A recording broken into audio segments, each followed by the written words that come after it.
We've actually built a bathroom. Now, one of the things that's pretty typical with all drive-ins is the bathrooms are nasty. They're always really nasty.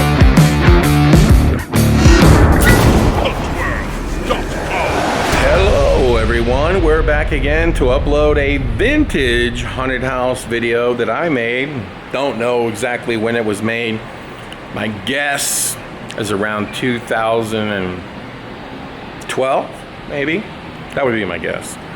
We have made a whole host of how-to videos. They're still for sale at hauntedhousesupplies.com, and you can buy the DVDs. There's how to create your own haunted house. There's how to detail your haunted house. There's like part 1, 2, 3, and 4. There's how to gore. There's how to foam carve. There's all kinds of videos, and they're all really good. But we're putting this video online for free, and it's called How to Build Your Own Screampark. It's kind of dated because it was a video based on Creepyworld, and Creepyworld has undergone massive changes since this video was made. And let me go through them and tell you what I actually think a Screampark should have today opposed to this video. A Screampark should have a hayride, and a hayride doesn't have to be long, just FYI.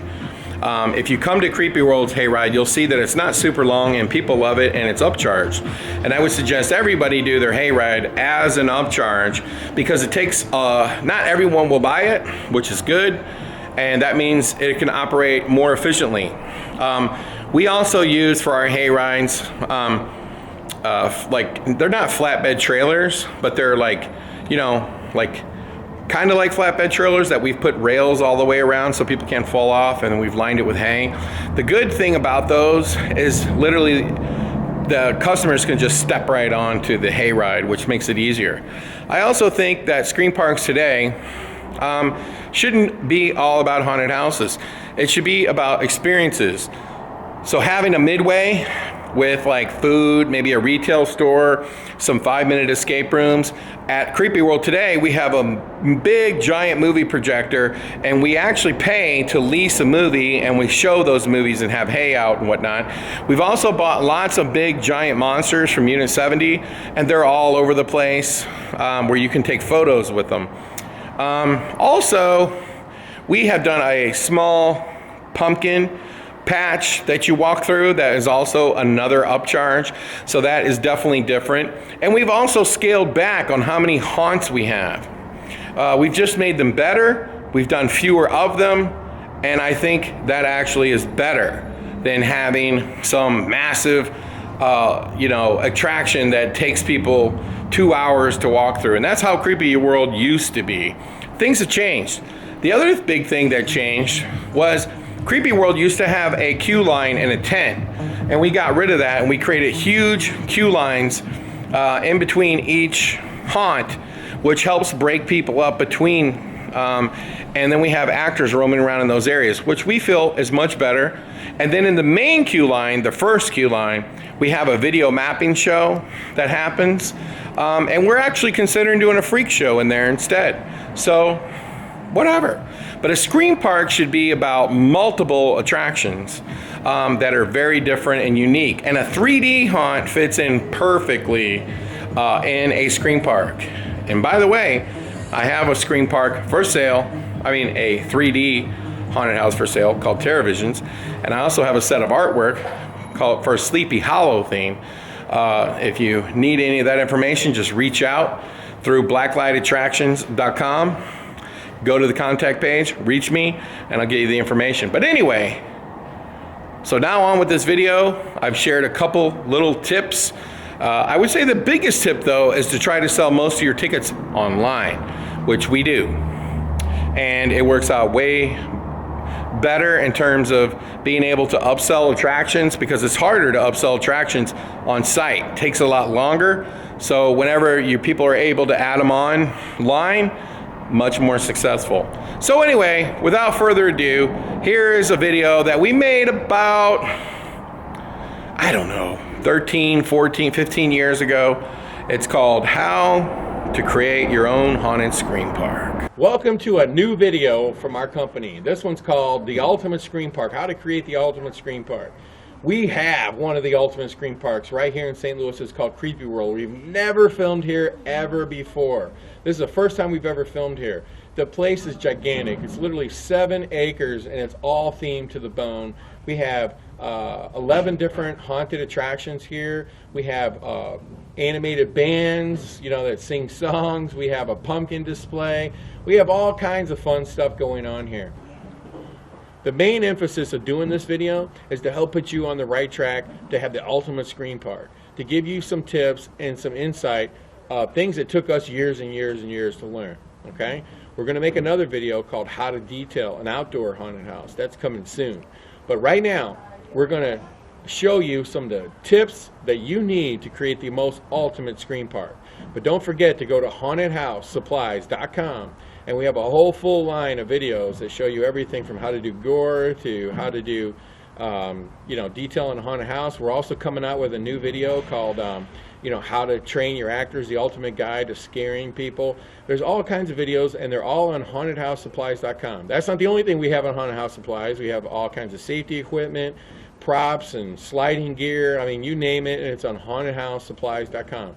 But don't forget to go to hauntedhousemagazine.com and get your subscription to Hauntworld, the magazine. It is the only printed magazine in this industry, and it focuses on helping you learn more about your business and helping you with your business. And that's really important. And lastly, go to hauntworld.com and register and create a listing for your attraction at hauntworld.com. It's by far the biggest online directory of haunted attractions on the entire web.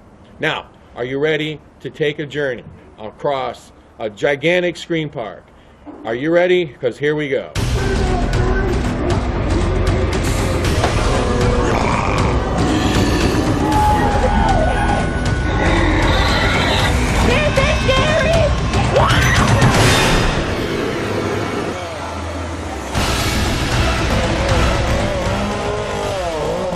Okay, before we go into the attraction and start looking at a bunch of different things, I want to go over some bullet points, and I want to make a definition of what a scream park is.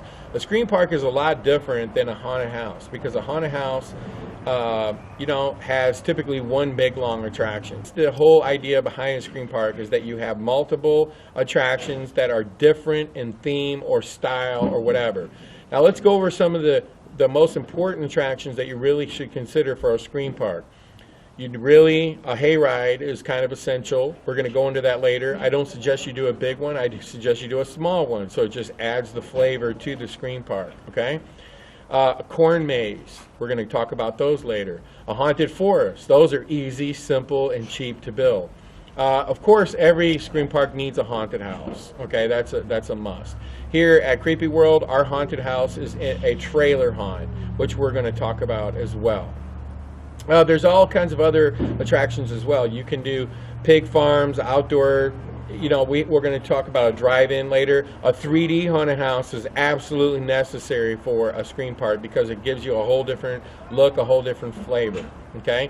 But there's other things you can do at a scream park that would really make it seem different than an indoor attraction. For example, you could hire food trucks to come. You could get a wood carver to come and chainsaw carve up wood. That really makes it unusual and different.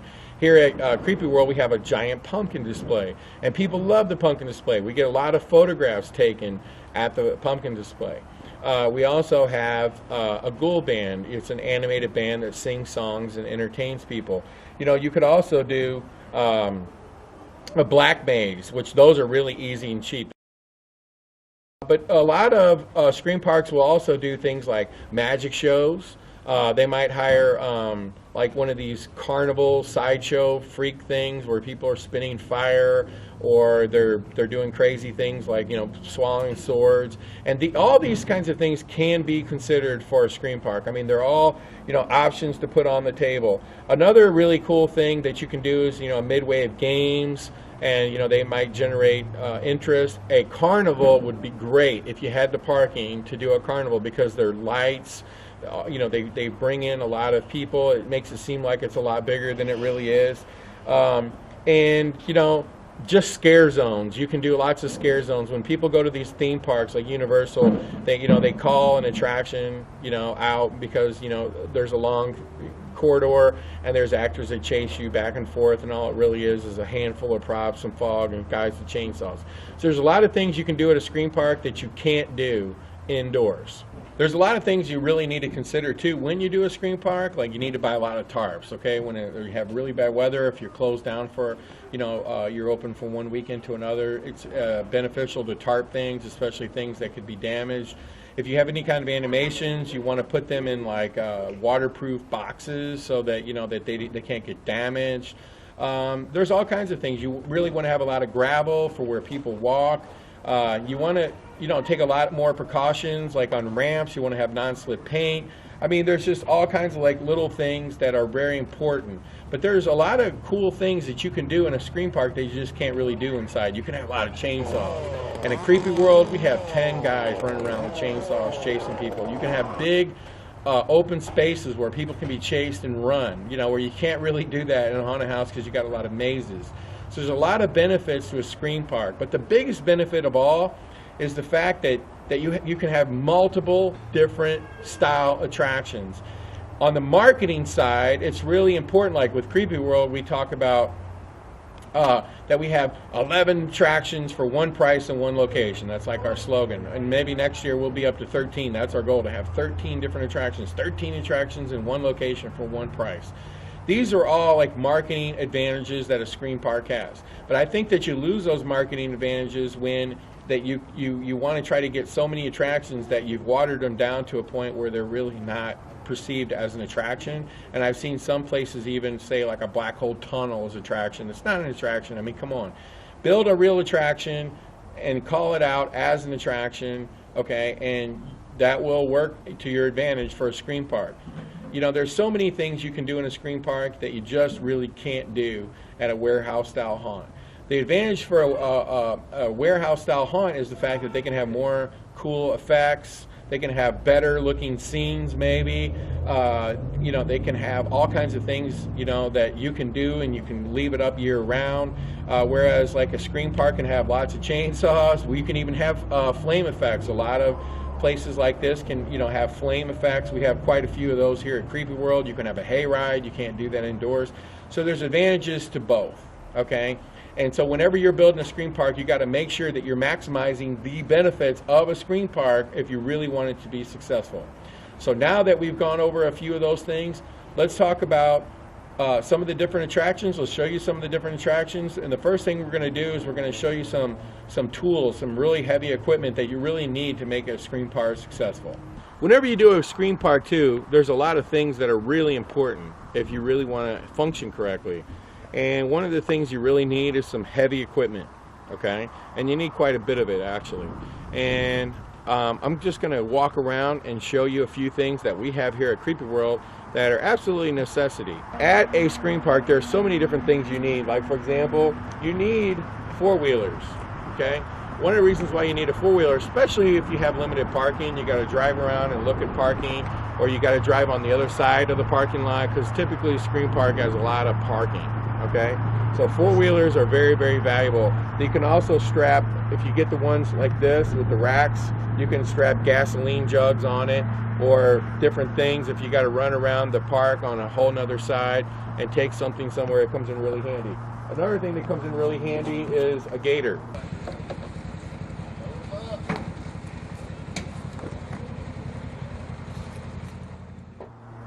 And you want to get one that has a bed in it. Okay, I bought a used one.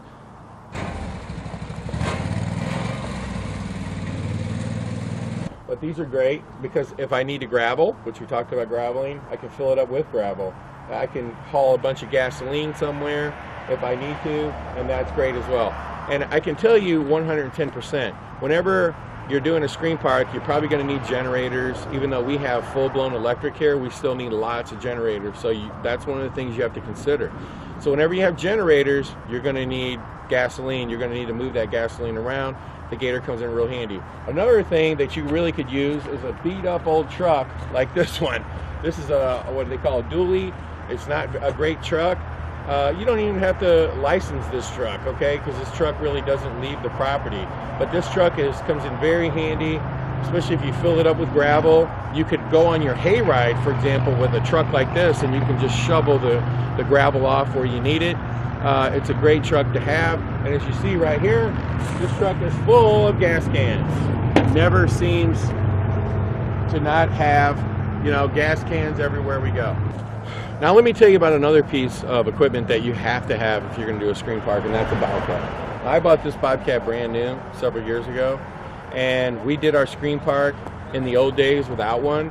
And you know, it's one of those things when you don't have something, you don't know how, you know, bad you needed it or missed it.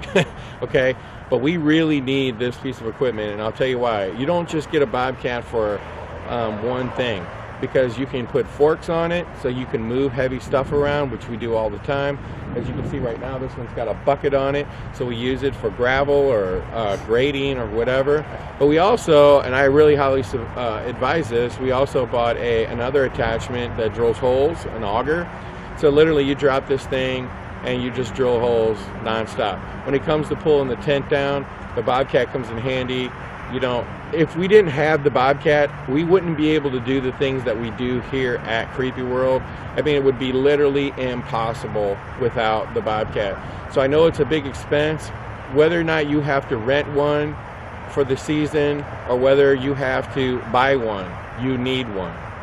One of the things that I found is much better is if you rent this particular unit right here, which is a high capacity air compressor.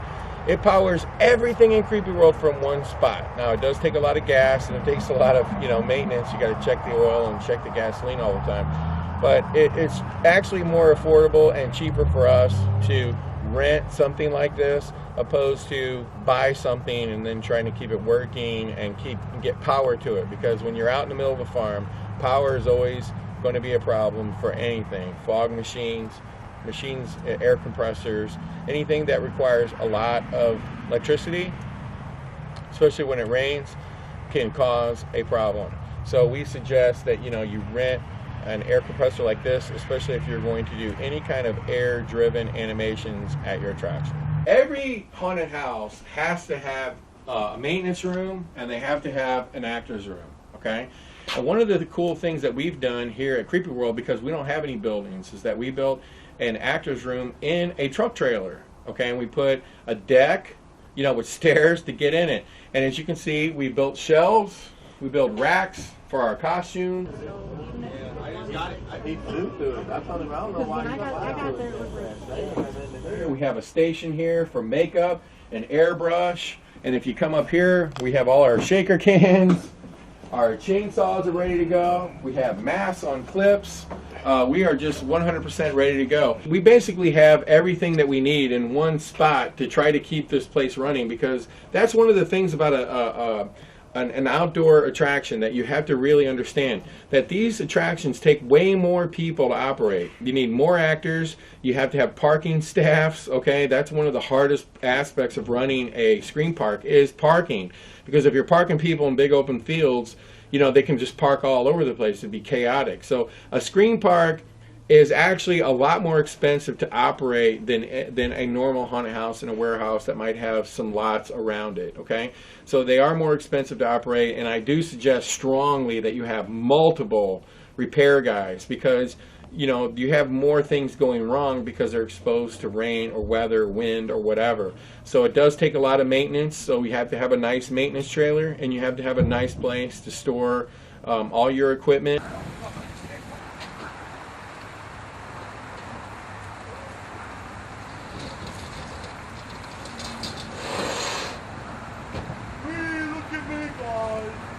So if you need something, you can go and get it right away. One of the things you're going to realize in a screen park is you need tents. Almost every screen park needs tents. You can put haunted houses in tents. You can put concession stands in tents. I mean, you could even build an actor's trailer inside of a tent. And so one of the main suggestions that I have is to get a big tent for your queue line and put your queue line under a tent. Why? Because when it rains, you know, or sprinkles or whatever, usually your crowds are lower anyway. So when it gets really pouring down or whatever, and you know, you can still open your haunted house, that's great. Then at least you can keep people under the tent until it slows down or something. So having a big giant tent for a queue line is great. I would say that on our busiest nights inside this tent, we've had as many as, you know, 1,000 people, 2,000 people under the cover. The other thing that I would say about weather is that in a screen park, you got to have a lot of this. A lot of gravel, okay, a whole lot of gravel. And a lot of screen parks I go to, they don't have, you know, a lot of gravel on the ground, and then when it gets rainy, they shut down. And you can't do that. You can't shut down. But normally, everything you see inside of this tent are these rails right here. You see these suckers? Okay? We have hundreds and hundreds and hundreds of them. They're almost like Legos. Like if you're going to build a castle, you never have enough Legos. You can never have enough of these. And we make queue lines out of these, okay? Inside the tent, we have two sides. We have a side for getting tickets and a side to get in the haunted house. And you can never have enough of these. We have them all over the place. The way that we run Creepyworld is we have the attractions broken up, and then sometimes two attractions blend into each other. Sometimes there's you know, they stop, and then there's we have a security person there who again breaks people up. Now here, right in front of Raven's Mansion, you see there's another queue line. Now the biggest queue line in a screen park is always the first one, okay? Because once you start putting them in, you're putting them in at a pace where every single attraction will only have so many people in front of it at a time. So you can break them up, you know, a second time, a third time, a fifth time, a seventh time, okay? So again, we're using our rails. You see we're using a lot of gravel. And this queue line right here, believe it or not, can hold probably, you know, almost 100 people or more. We were also talking about other styles of queue lines. And here you see this is some outdoor wood. We used our Bobcat to literally drill into the ground, and we made a queue line. This is a nice themed queue line for the Hayride. Another thing that I wanted to talk about when it comes to queue lines is that you see a lot of people try to use like ropes and things like that. It's not effective. It actually can cause more problems than it's worth because people get their foot caught on them trying to jump over them and they fall on the ground. Trust me, it do very nice, permanent, sturdy queue lines. The other thing too that I like to talk about is like this corrugated steel. Everywhere you go around Creepyworld, we have corrugated steel, we have walls, we make walls out of the corrugated steel. It's absolutely great because it's not going to get ruined in the weather if it's left up all year round. So corrugated steel makes great mazes, it makes great queue lines, great dividers. It has all kinds of purposes.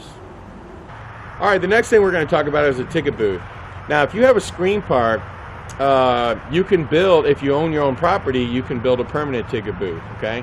Now, not everybody owns the property, and a lot of people reconfigure their attraction every year. So one of the things that we've done here, it's not the best, it's not the flashiest, I realize that, but we bought a car hauler, okay? This is a trailer that can actually haul a car. So the back of it flops open and a car would drive up in it. But what we've done inside is we've built rails and counters and shelves and everything so that we can physically sell tickets. Now the benefit of this is that we can have up to 4 ticket windows, as you can see right here. And then sometimes wherever credit cards are, we put 2 people in the same window and they run credit cards only. And the benefit is if you reconfigure your screen park, or let's say worst case scenario, you move, you can take your ticket booth with you. Now, it's not the best, it's not the flashiest looking thing, and it's not optimum. I mean, if I owned the property, I would build a really, really cool ticket booth, but that's not the case for most people. So whenever you're building a screen park, especially like if you're putting it out in a parking lot, okay, because I've seen a lot of screen parks like maybe right out in a mall parking lot, you're going to need a modular ticket booth, and this is the best way to go because this car hauler, I could actually put maybe another window in it if I'd like.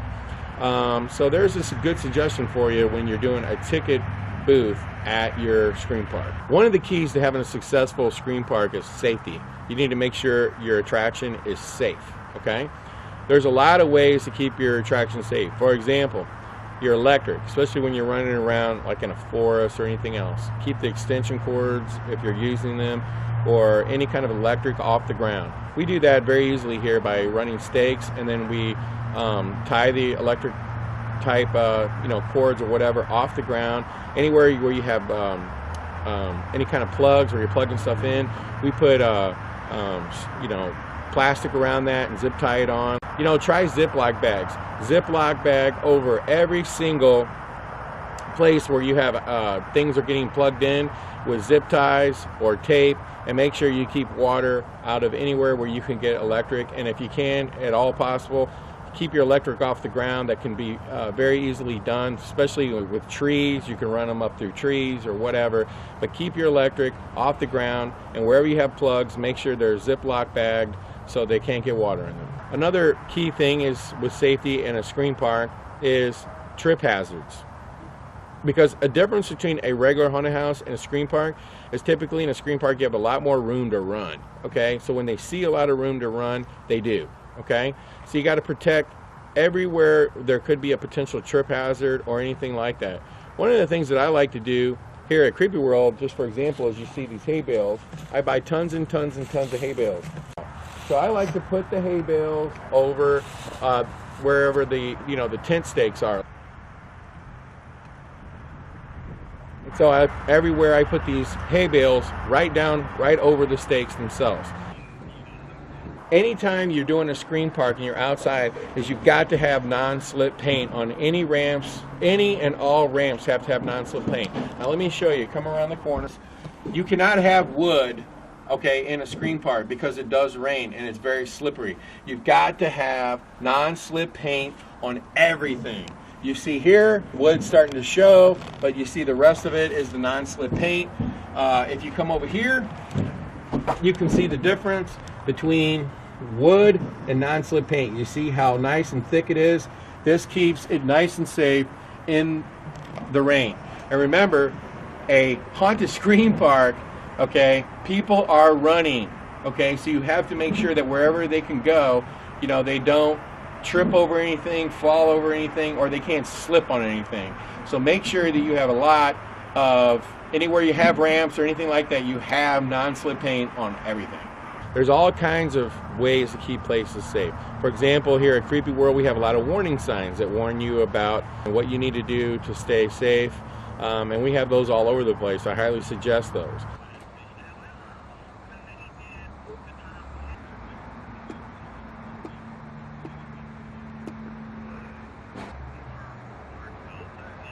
This is right where they go in. They can't miss it.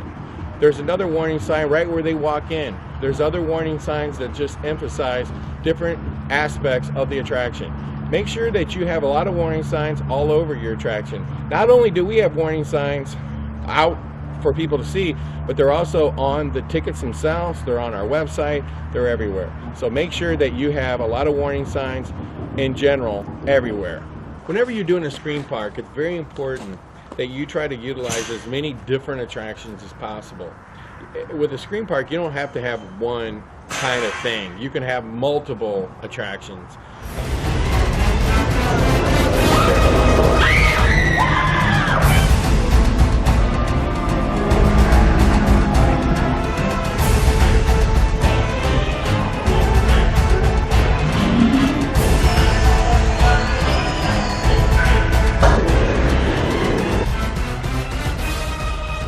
But you may not have a lot of money and you want to add another attraction. So how are you going to do that? You got to think big. You need to use a lot of space, make something seem big, but still at the same time it's cheap.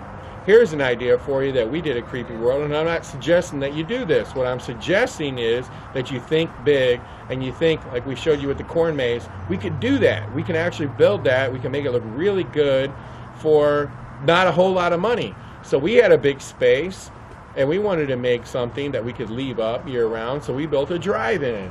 The drive-in 666, okay? And it was actually very easy to do. It's more like a scare zone than a haunted house. It has some elements of a haunted house, but it's more of a scare zone. It's wide open, so customers can run around and we can chase them around all through there.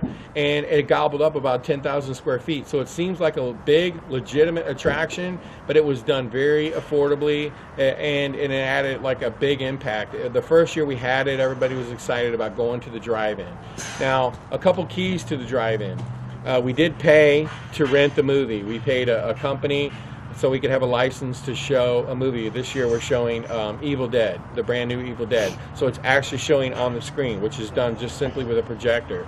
The maze itself is done with real cars. We bought a bunch out of a junkyard and we made a maze of cars that you have to wind in and out. And the only maze aspect is a bathroom. Let's take a look at it. So in the drive-in, we have really clever audio playing, talking about the concession stand is open, you know, with all kinds of like old 50s kind of goofy drive-in music playing in the background.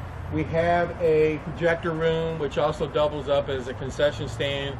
We have a big screen over there, and as you can see, the cars also kind of sort of direct you in the ways that you have to go through the drive-in. This attraction is literally 10,000 or so square feet, and it was literally built for maybe a few $1,000s. In the drive-in, we use all kinds of obstacles to keep people going in the right direction, like picnic tables. Picnic tables are a good place to dump bodies. The picnic tables help us direct people in the right direction. If you look over there, that's where our theater room is. That's where the projector room is, the concession stand.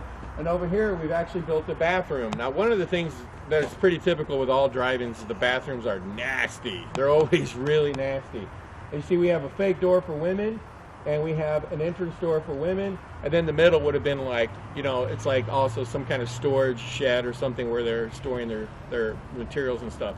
That little maze right there is maybe 500 or 600 square feet. It's got stalls. It's got the kinds of things you would find in a bathroom.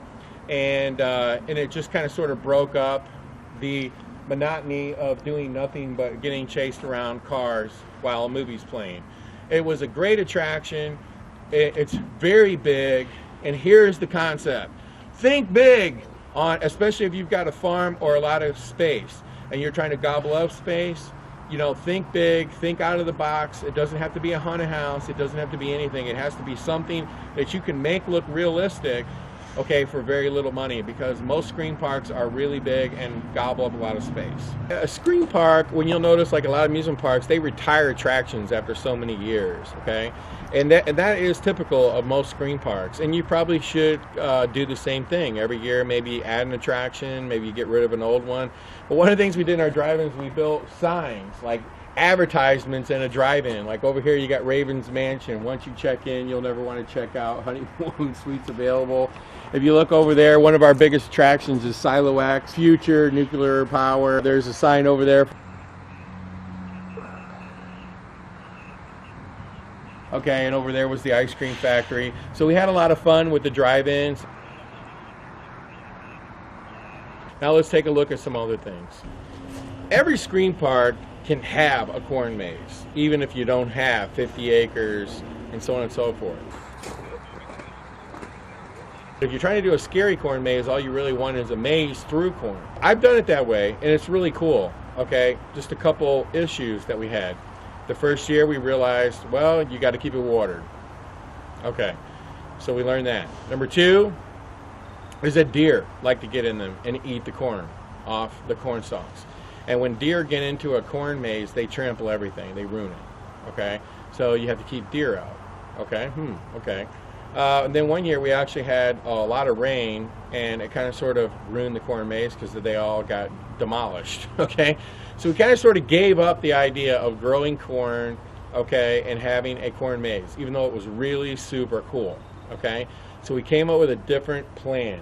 And as you see, this isn't really a corn maze per se, but we're using it to create incredible theming. So what we do is we just buy the corn stalks. Now they're in the worst possible condition they possibly can be, because this is the last day Creepyworld's open. So these things have been up for anywhere between, you know, 2 months or so. But what we came up with, and this was really incredible idea, is we took wire, just regular old baling wire, as you can see here, okay? And what we did was we ran 3 levels of it for the corn, and we just zip tied the corn on. And you can move the corn wherever you want, okay? You know, however you want. You can make it as deep as you want, okay? And there's 3 levels. So you got a top level, typically a bottom level, and maybe a middle level, depending on where you're putting this corn. And then you just start zip tying it to it. And then you can do a really cool old fence like this, okay? And then it has a nice theming. And when the weather gets to the corn, you just come back and you start moving your corn back out, like I'm doing right now. Okay, start putting it back in position. See how easy that is? You know, this corn has definitely seen better days. But, as you can see, it can be remaneuvered, refigured, because it's all zip tied onto wires, and it looks really, really cool. And so then you can advertise that we have a corn maze, so you can take a very small area, you can build trails, and again, you see this ground is nice and gravel. It never, ever, this is like literally 2 feet above the ground and gravel, okay? It never floods. It's perfectly able to walk on. We got our corn mazes, and then what I suggest for your corn maze is you get things like this. You got scarecrows way up top here, but whenever you're doing a corn maze and you're just doing a scary one for your scream park, let me tell you, it's very easy to theme them because you get old tractor parts. Like here, we come over here, we see we've got an old tractor that we literally paid $100 for. We stuck a guy driving it. We have a spooky scarecrow. We have one of these old, I don't even know what these things are, but it was really cool. It's nice and themed. And one of the things that you can do very easy in a corn maze like this is these. These are pallets. We made the maze out of pallets. So if we flip all the way around and you look at how unorganized they are, that makes it even more believable, okay? The pallets are absolutely great. Now let's move over here.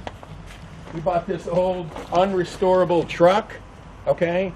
And you tell me how incredible this is. Right next to a big tree, a wall of pallets, and then here we go. Bam, another broken down tractor. And then you just literally theme the whole thing with corn stalks. As you can see here, these obviously, you know, we just move them right back out.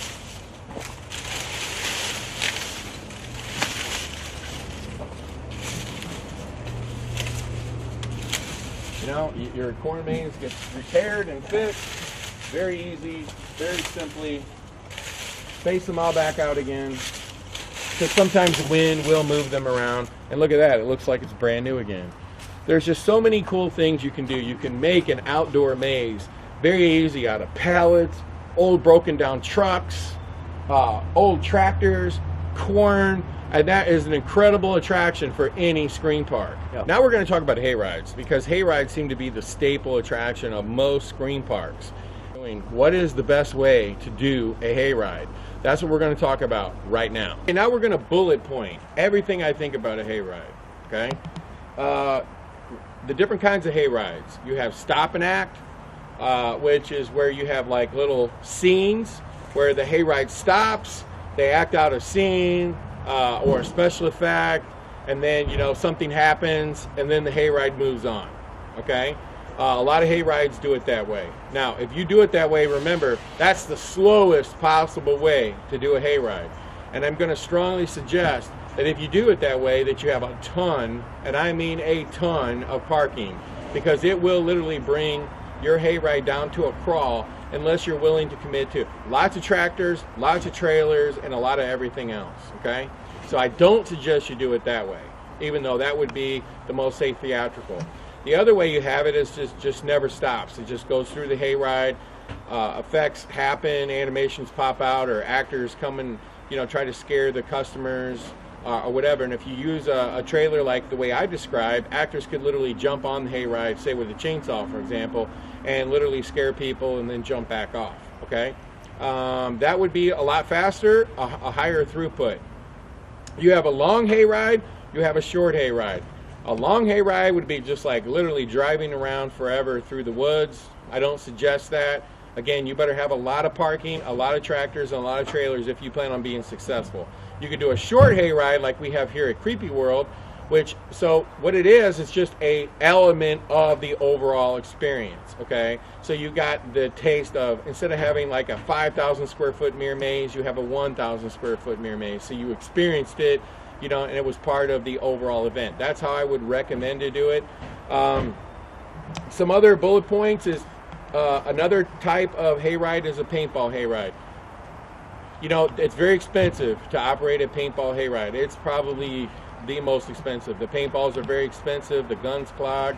I do recommend if you do a paintball hayride that you buy the compressor to air up the tanks yourself, because you know, if you run out of air, I mean, you're screwed. You can't run your hayride. So you have to load all of the compartments. If you do a paintball hayride, I strongly suggest you do it as an add-on, so maybe only 1/5 or 1/4 the amount of people will actually ride it, and then it would make it a lot less stressful. And if you do a paintball hayride, I strongly suggest wherever hayrides can cross each other, you've got to have nets, like paintball nets, and we have them here at Creepyworld that literally go up 20 feet in the air, so people cannot shoot other customers or other people. And that's, you know, whenever you do a paintball hayride, you're going to have more safety issues, and that's the problem. The other thing I would recommend if you do a paintball is not to have actors. I mean, the actors have to wear so much armor and stuff that they actually can overheat, and that was really the main problem. Wasn't really that they were getting shot with paintballs, it was more that they were wearing so much armor that it was really exhausting. So what we did is we converted our paintball hayride strictly to animated targets that pop up and people shoot them, and we put lots of props everywhere, latex zombies, fiberglass zombies that people can shoot, and I highly recommend that. A couple other bullet points about hayrides. Again, the different kinds of trailers. You can use the Amish trailer.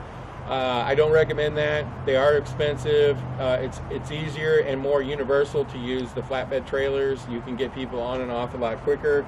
And, you know, last but not least, on the tractors, do you rent them? Do you buy them? I suggest that you do a little bit of both. If you need a whole bunch of tractors, maybe you rent some and then you also buy some. But if you're going to do a hayride like I'm doing and you only need 4 tractors, I would recommend that you actually buy them, because you can get a really good one like this New Holland here for about $5,000 or $6,000, and for what you're using it for, it should run, you know, forever. I don't recommend putting anybody on a hayride trailer where people have the ability to fall off, okay? So what I did was I bought these flatbed trailers, okay? Now when I went to Spooky World back in the 90s, he had the Amish trailers that you sat on that you could technically fall off of, and he had the Amish trailers. Now they're really high off the ground. That means you had to go up steps to get on. Okay, that means that if you fell off, you fell a lot farther. Okay, so but that created a lot of problems because you had to walk up steps to get on it, and you had to walk down steps to get off it. Now to me, that seemed like, hey, we could cut that load time down by half by doing what I did here. Okay. First and foremost, anybody can step on this, no problems. Okay, one step and you're on. The other thing that I did with my trailers is I built these this railing system all the way around the attraction, and the key was too is to get them on the back as well. Now, before we did the zombie paintball, we would put hay on this in a U shape. Now, where would the hay go? It would go right here, along the fence line, okay, the rail line. So people would be all the way back here, sitting down with their feet or their back to these, okay? So they would sit U-shaped, and it could hold literally 25 people. Not as much as an Amish hayride, but it's safer, and the capacity to get people on and off is much quicker. So then when it was converted to the zombie paintball, these benches were put in, and then they sit here on the benches and aim out. But even at that, if I was to go back to a conventional hayride, I could take these bolts out, I could move them all the way back, and then I could actually put me a row all the way in the back there, and which would hold more people. So all together, when this is a normal hayride and not a zombie hayride, I can hold 25 people, okay? Maybe 30. And I have plenty of room down the middle for the actor to jump on the hayride, because he can easily jump up here and he can walk up and down and he can scare people. And when we had it as a normal hayride, people were, you know, literally terrified. So these are great, because here's the other thing. When you use these kind of trailers, these can also be used to set up your scream park. They can be used to move things around. At the end of the season, we walk around and we pick up props and we throw them on these trailers pulled by tractors. So there's just a lot of uses for the trailers outside of Halloween. Now, one other thing I want to show you that's really important. If you see, like these flatbed trailers, the rail came up to about here, and then I added on this part. But the other thing that I had added to my trailers was, like, whenever it's a regular hayride, not a zombie hayride, the actors would a lot of times like to jump on these tire guard things, okay? These fenders. And they would get all crunched up. They would get down into the tires and, you know, create a big havoc. So I had these installed, okay? And as you can see, first off, these are solid steel. They're not the ones that came on the hayride, on the trailer originally. And then I had this solid steel put in. So anytime anybody ever jumped on it, it wouldn't break, it wouldn't bend. It did cost more, but I mean, it's been great. You can actually have a guy sit on it if he wants to, but we don't suggest that, because they could get their feet tied up in the wheels, and we don't want anybody near the wheels. And that was another reason why I had this really incredible system built over the top of the rims, and that really protects the tires, and it protects the actors and the customers as well. So a hayride is cool, it's fun, it's something that people do as a group, and it's different. And that's the whole key to a scream park, is you want to have a lot of different things going on, like 3D haunted houses. You can do black mazes, you can do magic shows, you can do pretty much anything you want, okay? And that's where a hayride really fits in. So does a corn maze or haunted forest or any of these kinds of things. So, but how much of a hayride do you really want? How much of a hayride do you really need, okay? I suggest taking up about a quarter mile that does an oval, that twists and turns a little bit with some vignettes, and that's going to be good enough. We have literally taken a space outside, we dumped a lot of gravel on the ground, and then we built a really cool, authentic looking attraction that looks like it really is out in the boonies when it's not, okay? And we did that with a combination of things. So we mixed in a corn maze, which we showed you, and we mixed in some farmer aspects, which there's nothing really scarier than a bunch of actors and some mutated, like, you know, masks, you know, like hillbilly, you know, running around in overalls. It provides easy costuming. It provides easy theming. We made areas for people to walk or not walk with real barrels, crates. This is nothing more than a vignette. Another truck, okay? We have lighting in the truck. We look back there and we see a maze of pallets. And you know, it's not done, the maze of pallets isn't done to be cheap. It's done to look authentic. The theming of a scream park has really got to be good, okay? It's got to look like it really is supposed to be there. So if we built walls out of plywood, it wouldn't look as good. As you can see here, these are called wood slats.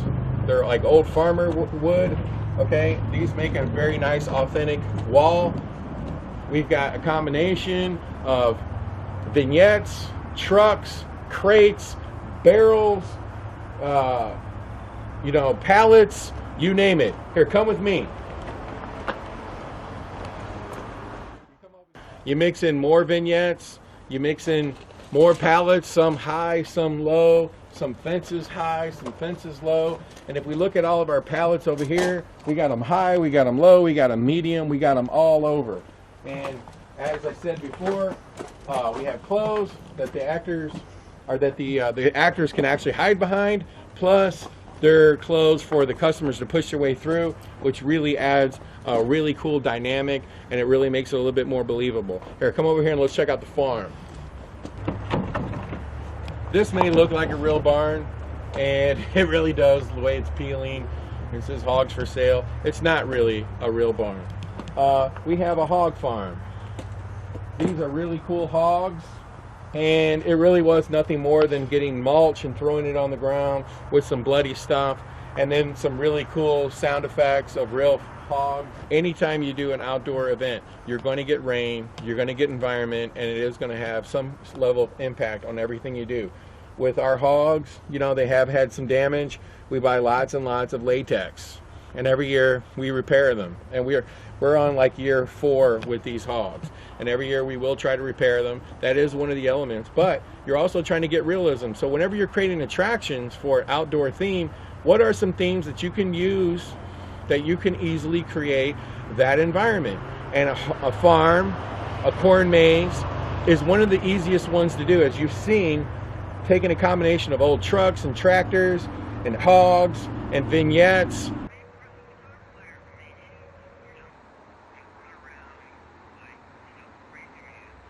We have created a really, really believable environment, especially at night.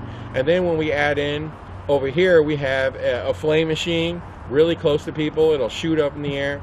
Flames are firing off. We have an old fishing pond on the other side, and we have props where they're fishing in the water. I mean, all of these things can be done in an outdoor attraction to really give the customers a believability that the theming is realistic. And that's one of the keys to any screen park. When you're trying to choose the attractions you build, choose ones where you can easily create the theme. Well, we've talked about a lot of things on this video so far. Now we're going to go through a newer attraction that we built this year to see a lot of these things all rolled into one. Okay? And then we're going to point out some detail tips. We're going to point out some of the things that we talked about and how they've been put into use. Now, one of the first things you see is again, another rail system.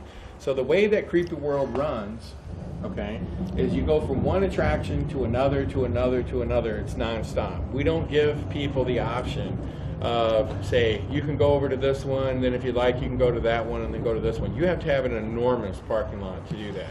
What we do is they go into the first attraction, and they never stop until they're all the way at the exit. This way you can have a smaller parking lot, and you can do a lot more customers. Now, if you have some 100-acre parking lot, you can do it any way you want.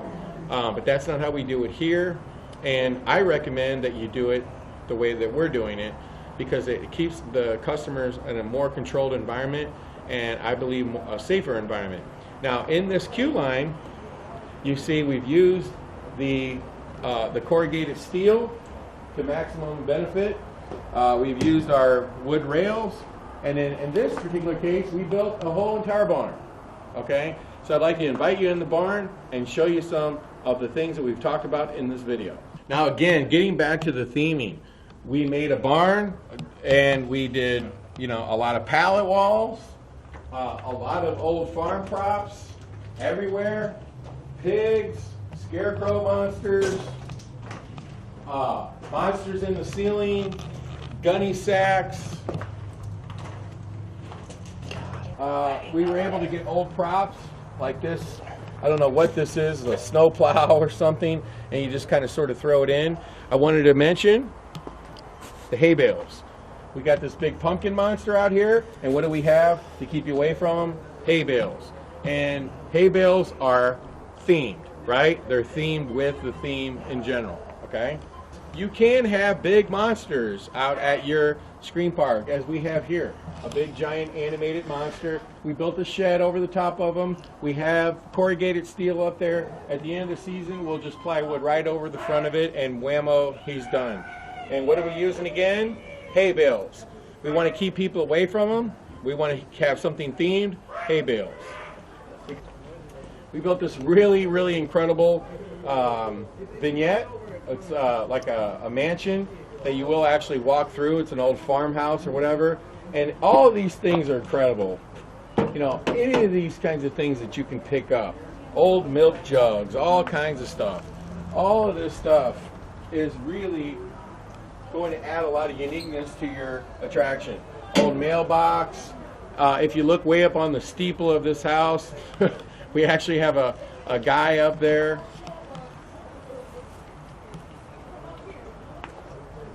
If you look up in the ceiling, We actually took an old tree branch and we put it across the house, like, you know, there is no roof because a tree capsized it. And we built a really cool little kitchen that is exposed to outdoor weather. And then on the other side, again, we have a big animation. This animation is really cool. And again, we built a little roof over the top of him so he's not affected by rain or weather. And it also blends in, okay? The whole idea was just to give you the impression that there was some kind of old farmhouse that you're walking through, mixed with corn stalks. It was very simple to pull off. You get these old stoves and sinks and things like this, and a couple props, of maybe one animation and whammo. Now let's go out of the house. And if you've seen that show Shipping Wars, you saw us on Shipping Wars, and we had these big old, you know, farmer guys. And again, what do you see? Hay bales around the perimeter, so you can't trip on his stand or anything like that. Now come over here. We got some old washing machines, some evil, like, you know, dead kind of character here. And what do we got here? Whammo, we got a truck. Okay, we bought this truck for a few $100. We put it right in the middle of our attraction, and it just seems like it belongs here. And as you keep coming down, you see more farmers, and you see that rusty corrugated tin in the background. And if you kind of sort of turn completely around, you see over here, there's our farmhouse, our truck. And if you come over here, and do you know what this is, folks? This was a tractor that we used to use for our hayride. It got so expensive to fix that it turned into a prop. So even when you buy these tractors and they become worthless to fix, they turn into props. If we come over here, we see another, it's a vignette, but it's actually like a building. It's a small building. It looks like a farmhouse, and it's got really cool props in there. You can see it's very well themed. Here, take a pan in there, okay? There's all kinds of cool props in there, okay? We leave it wide open, 110%. The only thing we're worried about, we don't want anybody getting too close to our big animation, which, by the way, this animation is really super cool when it's running. And what are we using again to keep people away? We're using hay bales, okay? Just because it makes sense, because that's the kind of theme we got going on out here. So you can have big monsters. You can create a lot of wall separation. As you can see, we're doing that here. And you can put access corridors, okay, all through it, and you can get from one maze to another. There's all kinds of things you can do in a screen park. You got to think creative, and you got to think big, because screen parks are big. So if you're going to make an attraction big, then you need to think, how can I theme that really easy? What can I use? Well, you have to use real authentic prompts mixed with a handful of you know, stuff you would buy from vendors. We've shot this video literally over the course of an entire year. We're back at Creepyworld when we were shooting some of the other segments. It was actually towards the end of the October season. Now we're in March, and we're getting ready to go to our annual trade show. We had to come back here. It's slightly warmed up. I got a hoodie on. It's still very cold out here. And we're trying to finish up this video. And one of the segments that we wanted to add to this this DVD was talking about trailer haunts, because that's a perfect attraction for a screen park. And I'll tell you a couple of reasons why. Number one, your haunted house is completely secured all season long. And if you have a permanent location, you can leave it up. And that's a great benefit. Now, if it's a venue where you got to like pack up and leave, well, you got truck trailers, and you can take them wherever you're going to store them. And if you go to Las Vegas, you'll find almost every haunted house there is a trailer haunt. And there's a lot of different ways to do it, but very specific ones. Now, I'm not going to get into like how to detail and how to, you know, all that, a trailer haunt, because that would be for another video. What I want to explain to you is the nuts and bolts of the value of a trailer haunt, and, you know, the safety of it, and basically how to configure it. And what we've got here is, you have to realize one of the things about a trailer haunt is they're raised up in the air, okay? You know, you could, you know, bend down and walk underneath them. So given that, that means you're going to have a ramp in and out. And I've seen trailer haunts where they literally had ramps coming in and out of the attraction. We've done it a little different. What we've done is we've built a deck because we have a permanent location. Now keep in mind, our trailer haunt is seeing a lot of bad weather this winter. And so every year we have to come back and, you know, refresh it, whatever. But what we did was we built a deck, okay, that's even with in and out of the truck. So the truck trailers are still modular. They can come out. okay? But this deck is permanent, okay? And if you look under there, you can kind of sort of see, you know, that's where the truck is on the other side. So what we have is our ramp in this way, and we have the ramp out that way, okay? And we've tried to theme the front like, you know, like a haunted mansion. Of course, every year we have to repair it. And what we have here is you'll see this big long corridor here. And so what we do is we put stanchions down here. So actually you come out of our drive-in, which we've talked about, and you'll come down, and so we have a nice little queue line into the trailer haunt. Now remember, whenever you're doing, as you can see again, we have to redo this every year, but we've already talked about this. You got to have this non-slick paint on anything that's a deck, okay? You can't have people slipping if it gets moist or wet or anything like that. So when it comes to a trailer haunt, I've seen a lot of bad ones, and they'll do it like a carnival would, and it's all metal, and they have fold-up plates. And oddly enough, my trailer haunt has that too, because I bought it from somebody. That's how they did it. I don't want a metal fold-up thing, because that looks too carny, it looks too silly. So we built a real facade on the front of our trailer haunt. There's probably a lot of other ways you can do it as well. You probably could do, a really cheap way would be to do canvas, and get a big giant canvas that would go in front of it with the little holes, you know, for in and out.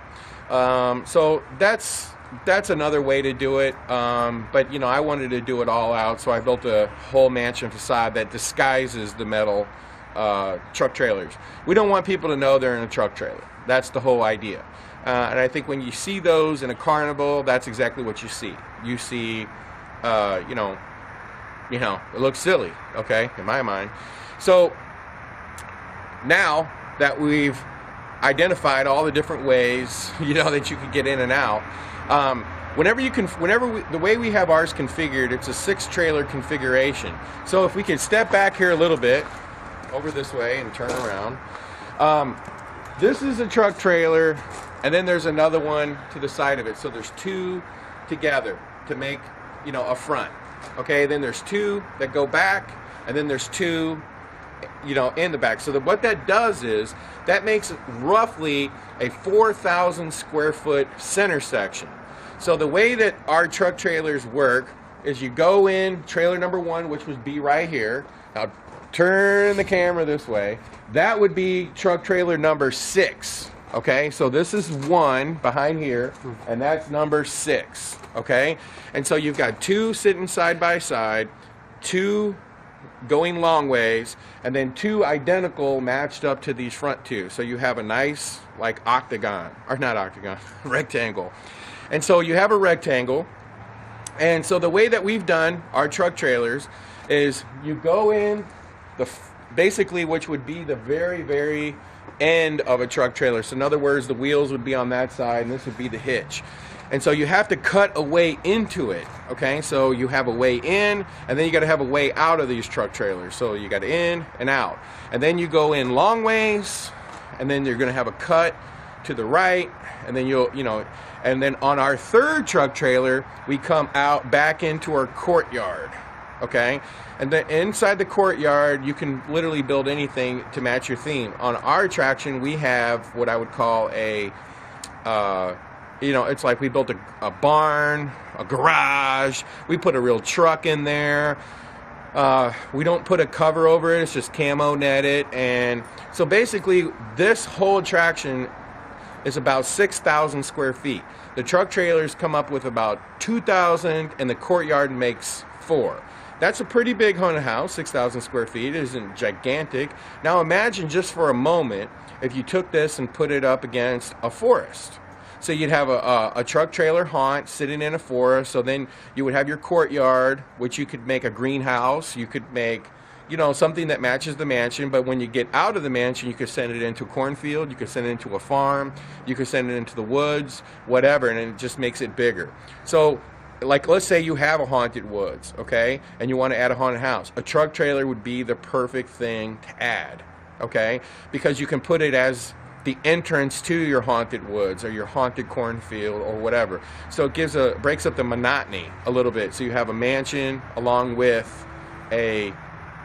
some of these other images. Now, one of the things I will say, in Hauntworld magazine, there's a couple of previous issues where we talked about how to build a haunted trailer haunt with diagrams and things like that, and I would suggest that you get that. Now we're going to go inside and talk about how we get in and out of the trailer haunt, and we're also going to talk a little bit about the sprinkler system and the safety systems of a trailer haunt. One of the things you're going to notice is it has real doors. These are real door jambs, real doors, and come on in. You'll see that there's also panic doors, okay, on every one. I can't open it because it's off season, so they're permanently secured because people like to break in. So during the off season, no one's allowed in the trailer haunt. So, but there's escape doors. You can put them literally wherever you want, and so on and so forth. Now, if you look up in the ceiling, you'll see a sprinkler system, a real sprinkler system, okay? And I get phone calls on this all the time. How are you doing a sprinkler system in a temporary attraction? It's really simple. This is a real sprinkler system, and what it does, you know how you have those pump systems for houses out in the middle of nowhere, and they dig them into the ground, and it's like a well?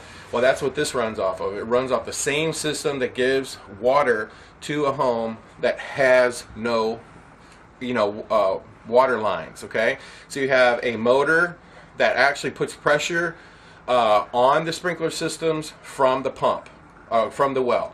So that you just buy this big giant plastic thing that holds like 1,000 gallons of water, and then you have a motor system that actually pumps it from there, and it puts it on and just like it would be in a house, like lines, in your house. So when you turn your faucet on, you have water. And so every year we have to drain it, we have to maintenance the motor and make sure it works, and it has to be tested and all that. But this is a way to get it done. Okay? Now, as you come in through the haunted house, you'll see the sprinkler system. It's up in the ceiling. It's a real sprinkler system. It's a real working sprinkler system. And yes, you are looking at the width of this haunted house. If you look to the right, you look to the my hands, okay, that's about all you got. Okay? It's not very big. Okay, so you see, like, there's a triangle here, and then there's a triangle there, and a triangle here. And then basically you make an S through the trailer haunt, and that's how you get from one scene to the next. And see, an actor can hide in here, okay? And you'll see every actor has a fire extinguisher, but the actor actually can hide in the triangle in between the two scenes. So if you come through here, you'll see we have another scene, okay? And we have a space for an actor to hide there. We'll put a CGI effect in there, whatever. You're very limited on what kind of animations you can have, what kind of effects. So the CGI animations are actually really good. And you'll see our sprinkler system continues on. And the way that it works is, you see, like, this main line goes out of the trailer haunt. This is the main line, and it would actually connect to the motor, the pump, and everything else. Now, let's say you're going to transport the trailer haunt. That's what these are. So every single entrance and exit has these. So this would roll down and roll up so that your trailer can be complete. So that you can, take it, move it, whatever, or secure it. Let's say you're just going to put all the trailers side by side for the season. That's what these roll-up doors are for. Now, how do you get from one trailer to the next? Well, you'll see we've had to have these plates made. These transition plates. So if you move it a little farther, you see that there's actually a gap in between the trailers, okay, where my foot is. But right here, where they walk, there's a plate, a transition plate that's bolted from one trailer to the next. And you'll see, when we walk in here and we turn around, you'll see the trailer. And see, here is the actual real trailer door, okay? And so if this trailer was going to be moved, that trailer door would come all the way down and lock just like it normally would. So now we were going through the trailer haunt, of course, long ways as well, but that trailer had to have that, because that trailer was in the front, we had to make a door on one end and a door on the side, because see, this real trailer door would be back there. And we can't do that because we're trying to make a square, so we had to cut into, so that we could go long ways into another trailer, which is right into the door. And as you continue on, you'll see again sprinkler pipes, emergency lights, everything that you would want in a real haunted house. And then if we come over here again, you'll see another triangle, okay, that helps us wiggle through to another scene. So this is essentially how we make transitions from one trailer haunt to the next. And you're very limited, so you have to be really creative on how you can get scenes in here. Now again, this particular attraction has been through a whole season. It's the winter, so it's not great. And you can kind of see over there, there's a transition again to another scene, more transition plates, and it just goes on and on and on, just like that. And what we're trying to accomplish is a square so that we have a nice big 4,000 square foot open courtyard where you can build a graveyard, a barn, a garage, greenhouse, whatever, and make it more like a traditional haunted house where you can make mazes and so on and so forth. And that's how you do a trailer haunt. Now I'm going to give you a really great tip on fog, okay? Because you're probably wondering, how in the heck can I get fog in here?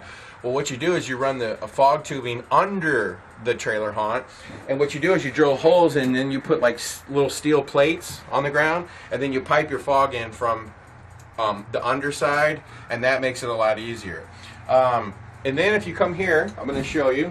See, again, this has been another spot, and we're going to come out, and as you see, we've got a ramp built down, and then here's our courtyard. Okay, and it's really old. It's been through a lot of snow and rain and everything else. It will be fixed. It will look beautiful. But what we have is a greenhouse. We have right here, if you can pin your camera down into here, you see a garage. You see mazes. Okay, and it will have ultimately brand new camo and that all over. So you kind of start this way.